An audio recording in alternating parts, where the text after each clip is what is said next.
समुच्चय का पूरक कॉम्प्लीमेंट ऑफ अ सेट। मान लीजिए समुच्चय ए दिया हुआ है और इसका सार्वत्रिक समुच्चय यूनिवर्सल समुच्चय जो है वो U से डिनोट किया जाए, तो आप इसका रिप्रेजेंटेशन देख लो। पहले यूनिवर्सल सेट को रेक्टेंगल से रिप्रेजेंट करेंगे और इसके अंदर जो सेट होगा इसको सर्किल से रिप्रेजेंट कर दिया गया। यह समुच्चय ए को निर्देशित करता है, तो ये पोर्शन जो है वो समुच्चय ए को रिप्रेजेंट करेगा। अब इसका कॉम्प्लीमेंट जब लिया जाएगा तो कॉम्प्लीमेंट को डैश लगा के रिप्रेजेंट करेंगे और इसकी मीनिंग है यूनिवर्सल माइनस ए। तो यूनिवर्सल सेट में से ए को हटा देंगे आप। जब आप यूनिवर्सल में से ए को हटा देंगे तो डायग्राम से पहले इसको समझ लो। ये आपका समुच्चय ए हो गया, ये यूनिवर्सल सेट है। यूनिवर्सल में से ए को अगर आप हटा देते हैं तो जो पोर्शन बचा हुआ है ये जो पोर्शन है वो कॉम्प्लीमेंट ऑफ ए होगा, दैट इज यूनिवर्सल माइनस ए। अब मान लीजिए यूनिवर्सल सेट जो है वो प्राकृतिक संख्याओं का समुच्चय है और समुच्चय ए जो है वो सम संख्याओं का है। तो 2, 4, 6, 8। अब ए डैश जो होगा वो u माइनस ए होगा, जैसा डायग्राम में दिखाया गया। तो आपका यूनिवर्सल सेट जो है वो प्राकृतिक संख्याओं का समुच्चय है। अब इसमें से 2, 4, 8 मतलब सम संख्याओं को हटा दीजिए तो आपके पास आ जाएगा 1, 3, 5, 7, 9। तो ये इसका कॉम्प्लीमेंट हो गया, जिसको आप u माइनस ए बोलेंगे।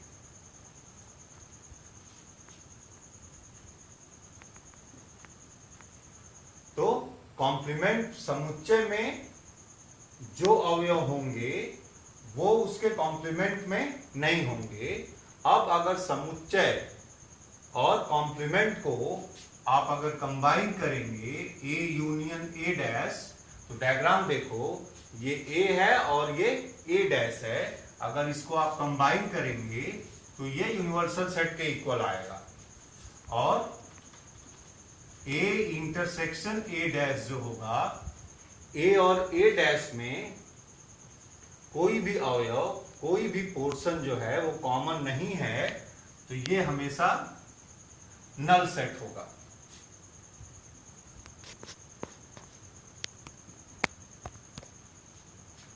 अब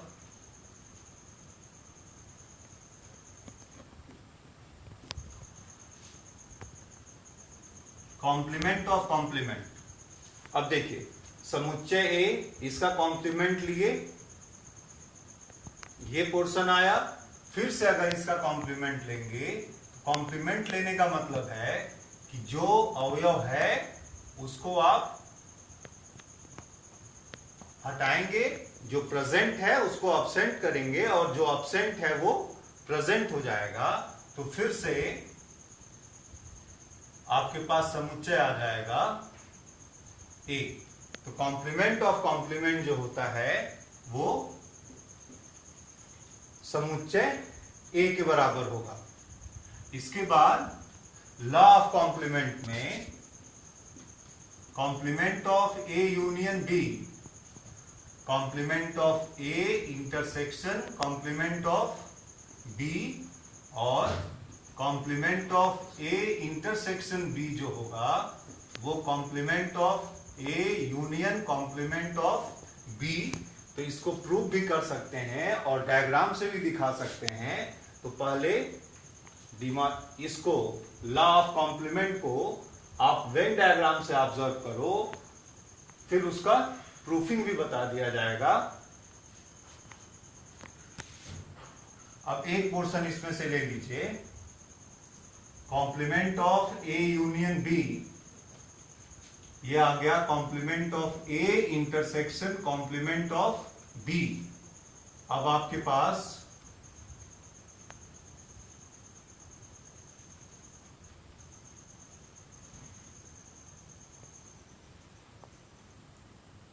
ये A union B, A union B को सेट कर लीजिए।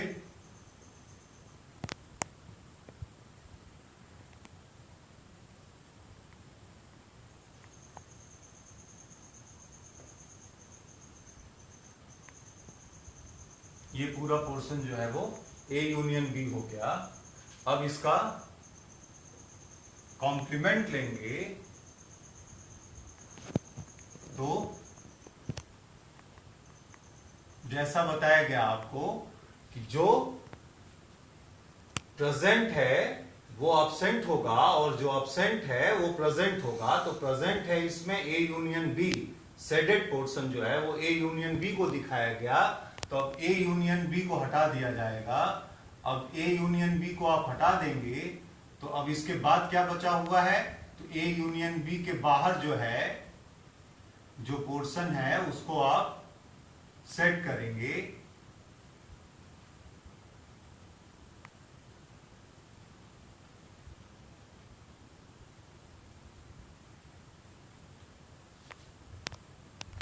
तो ये आ गया कॉम्प्लीमेंट ऑफ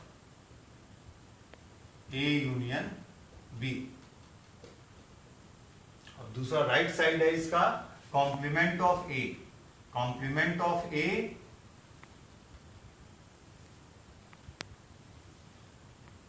और बी दो समुच्चय है। कॉम्प्लीमेंट ऑफ ए लेने के लिए ए समुच्चय है ये, इसका कॉम्प्लीमेंट लोगे आप तो वो पूरा पोर्शन आएगा जो ए के बाहर है। डायग्राम में उस पोर्शन को आप सेट करेंगे जो ए के बाहर है, वो ए कॉम्प्लीमेंट होगा।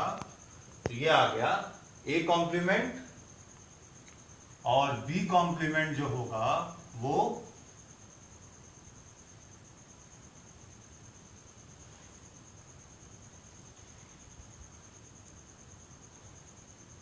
ए और बी। तो फिर से बी के बाहर का हिस्सा, तो बी के बाहर का हिस्सा सेट कर लीजिए। ये आ जाएगा बी के बाहर का हिस्सा।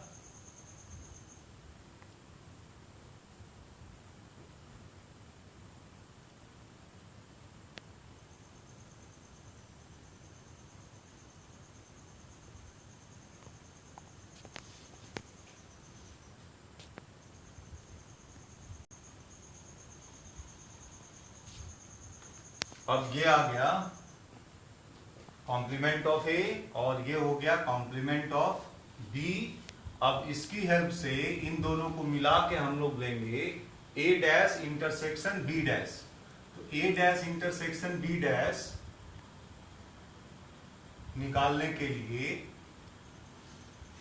ए में कौन सा एब्सेंट है, पहले वाले में ए एब्सेंट है और दूसरे वाले में बी एब्सेंट है। तो जब आप इसका कॉमन लेंगे तो ए और बी एब्सेंट होगा पूरा। तो डायग्राम बनाइए जिसमें ए और बी को एब्सेंट दिखाएंगे आप। अब ए और बी को एब्सेंट दिखाएंगे तो जो पोर्शन बचा है वो ए और बी के बाहर होगा। ये पोर्शन हो गया इसका।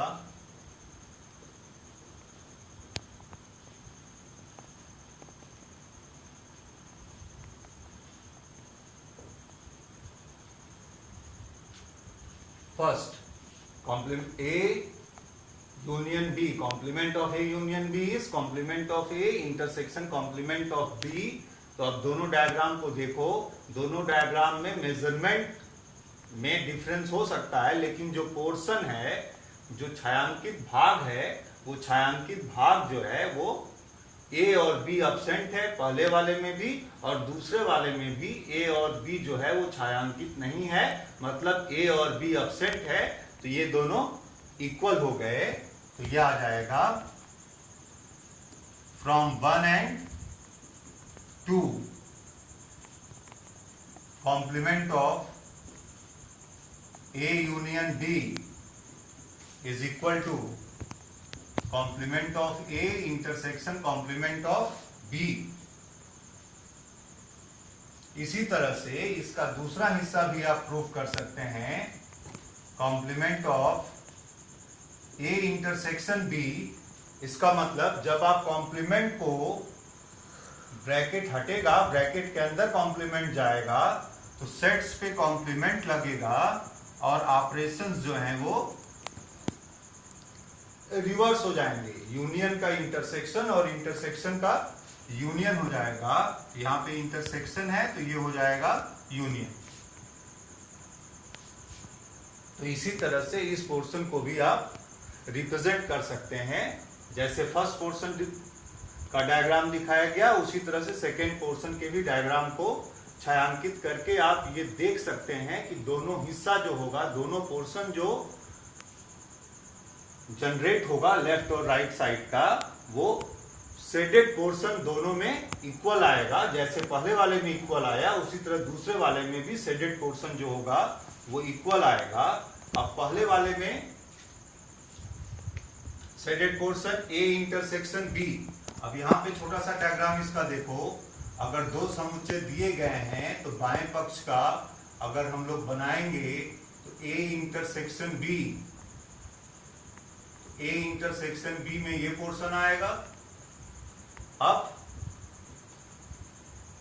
इसका जब आप कॉम्प्लीमेंट लेंगे तो जो प्रेजेंट है वो अब्सेंट होगा और जो अब्सेंट है वो प्रेजेंट होगा, मतलब जो शेडेड है वो नॉन शेडेड हो जाएगा और जो ब्लैंक है वो शेडेड हो जाएगा।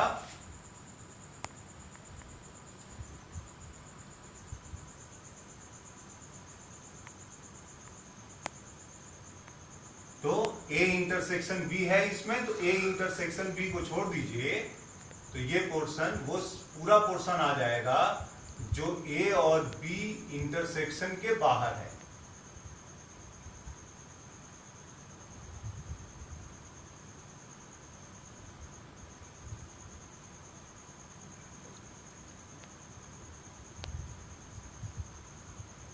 इसी तरह से इसका दूसरा हिस्सा भी बना के कंपेयर करेंगे तो complement of A intersection B जो है वो complement of A union complement of B के इक्वल आएगा।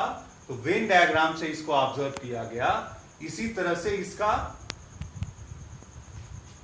प्रूफ भी होगा, तो उसको हम लोग कॉम्प्लीमेंट का जो रेगुलर पार्ट है, एक्सरसाइज है, उसको डिस्कस करने के बाद इसके प्रूफिंग को बताएंगे। तो इस पे जो बेस्ड एक्सरसाइज है उसको पहले कंप्लीट कर लेते हैं।